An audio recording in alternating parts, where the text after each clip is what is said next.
China is a very important player, and I would hope that China and India and Russia and U.S. and all of us can get along. The whole world is on fire. How do you see this relationship between India and the United States to counter China?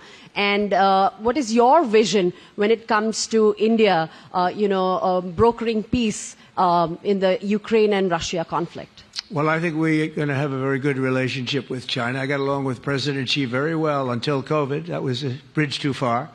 But until then, I got along with President Xi very, very well. We were very close as leaders go.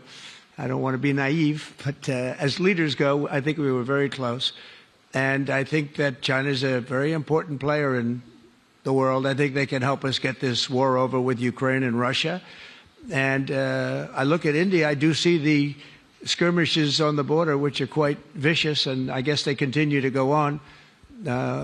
If I could be of help, I'd love to help, because that should be stopped. That's been going on for a long time, and it's quite violent. It's quite violent, but I would hope that China and India and Russia and U.S. and all of us can get along. It's very important.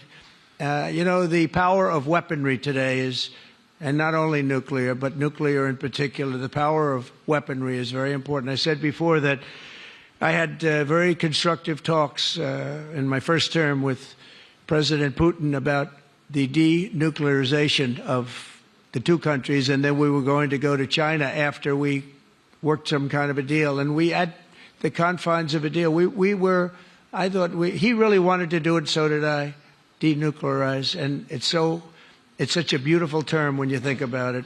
In other words, to bring it down, because the power of those weapons is too great.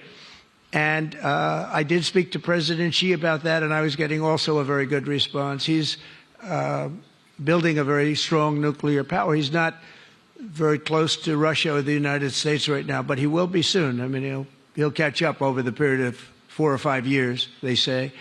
But it would be a great thing if we could, on a military basis. We're going to spend this year $915 billion on military. Russia, without the war, was spending close to 100, but with the war, I can't tell you what they're spending, but they're spending a lot. And China is spending $400 and $450 billion. We're over $900 billion. And I said, it doesn't really make sense, does it? We're spending the money against each other, and we could spend that money for better purpose if we got along. And I'll tell you, I think that something like that will happen. First, when I left, as you know, 4 years ago, we didn't have Israel and the Middle East. We didn't have October 7th, a disaster, the disaster. Nothing was happening. Iran was not going to do anything, because Iran did not have much money at that point.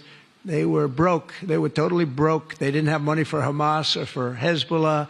And you didn't have Russia with Ukraine, and that would never have happened. But now I come back, and the whole world is on fire, so I have to put out the fires. But after I put out the fires, I'm going to meet with China, and I'm going to meet with Russia, and we're going to see if we can de-escalate it. We can bring it down military, especially as it pertains to nuclear.